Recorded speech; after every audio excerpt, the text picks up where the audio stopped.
Hi there, Nate Urandi, Orion Training Systems. No hat today, just keeping it real, not necessarily about um, topics that I'm necessarily typically passionate about on this YouTube channel. Going to riff it a little bit, meaning I got a general idea of what I might be covering here, but hopefully it comes out coherently.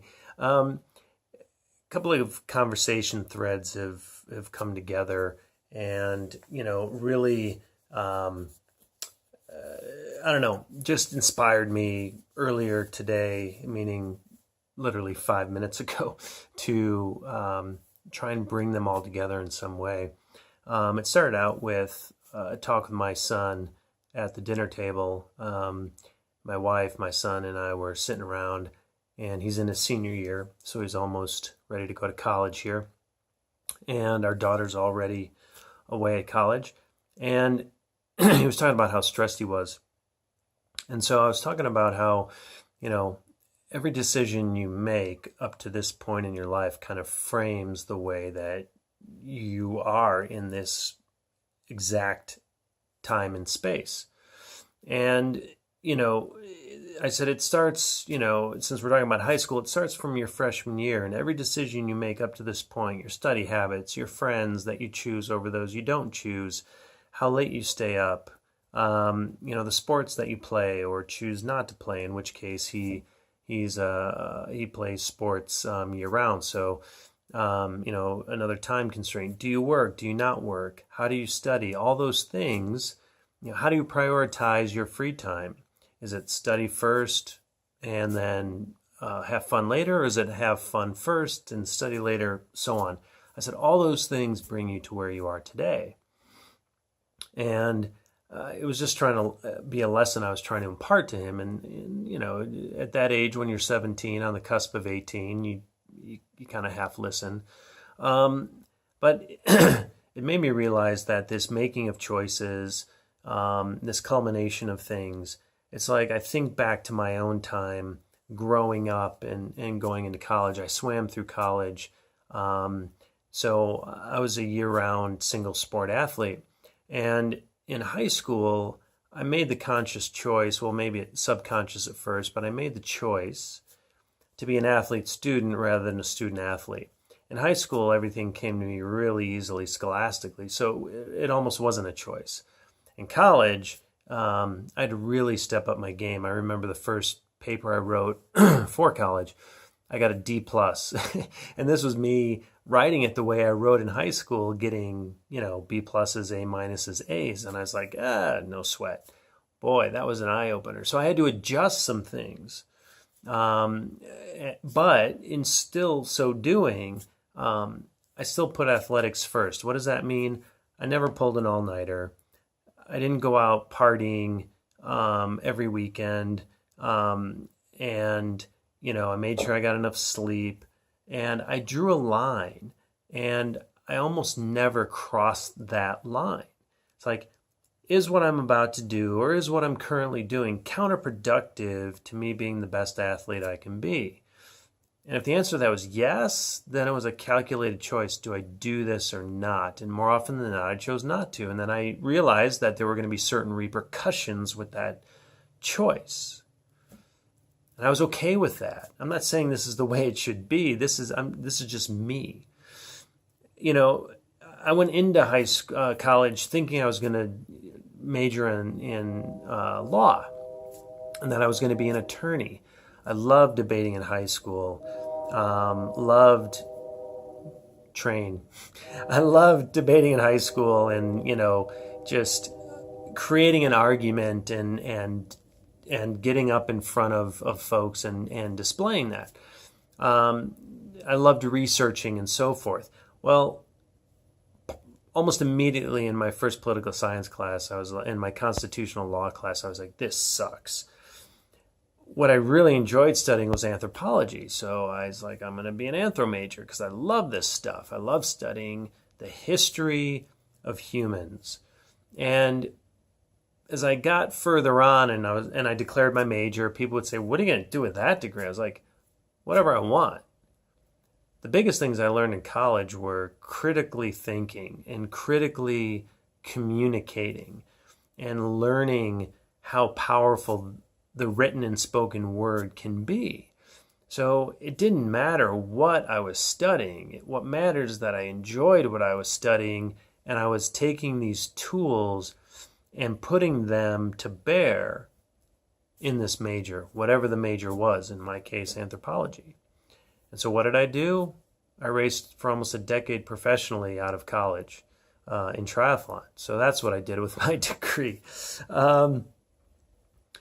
So then tonight, after dinner, as I'm cleaning up, the song After All from Collective Soul came on.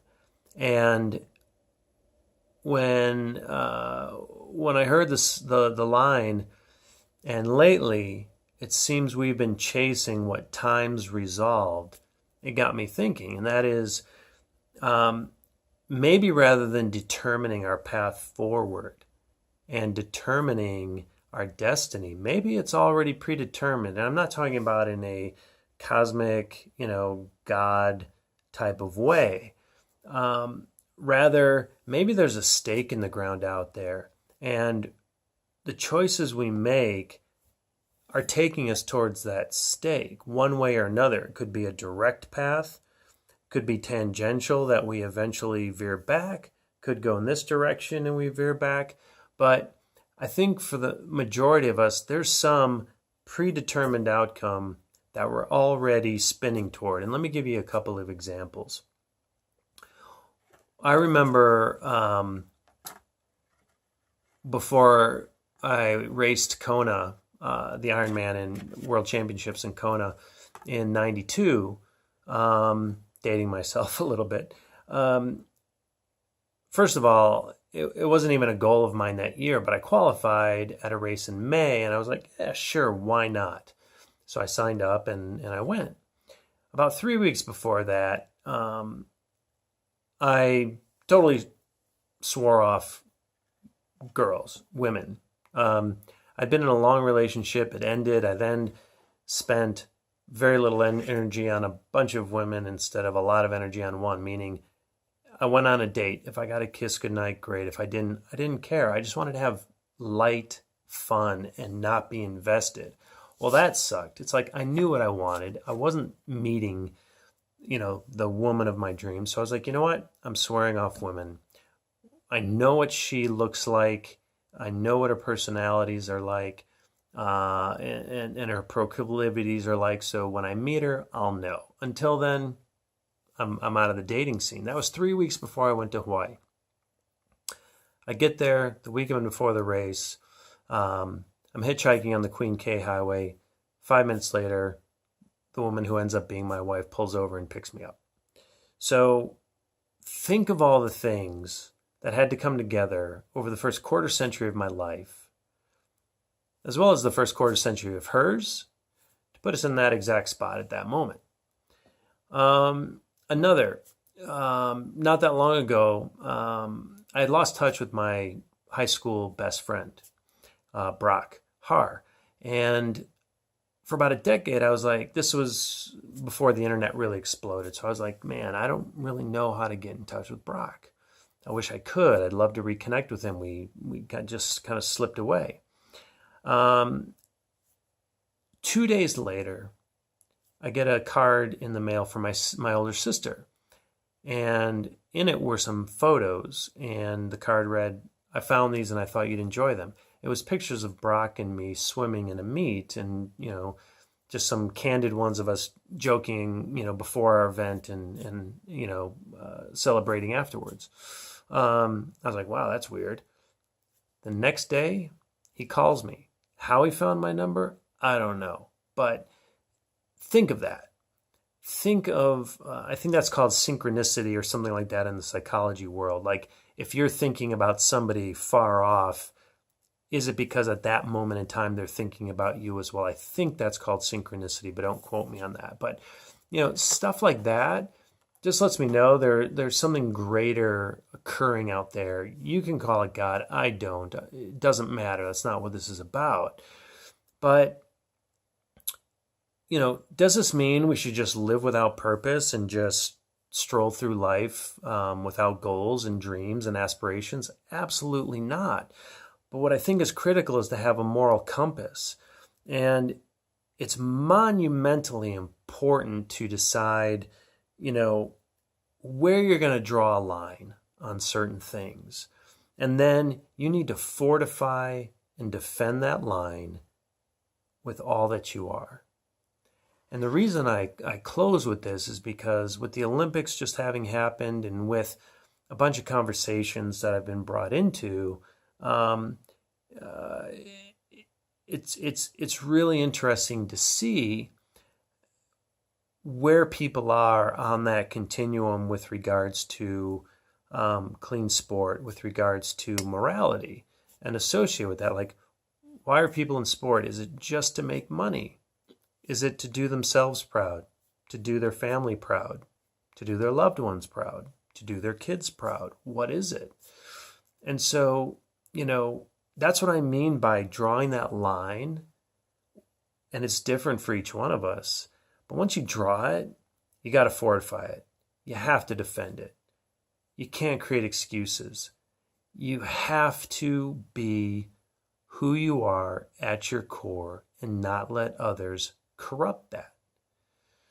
So again, kind of all over the place tonight, but past few days, several important conversations have come together. And so this is how that tidal wave kind of hit me. And when that happens, it's telling me that I got to at least say something or as the saying goes, get it down on paper. In this case, get it down in a video. So I'll stop there. Hopefully you enjoyed it. The almost 12 minutes we've spent together. Hopefully you listened to this whole thing and didn't shut me off after 60 seconds. But in any case, any comments, questions, leave them below. Otherwise, as always, happy training.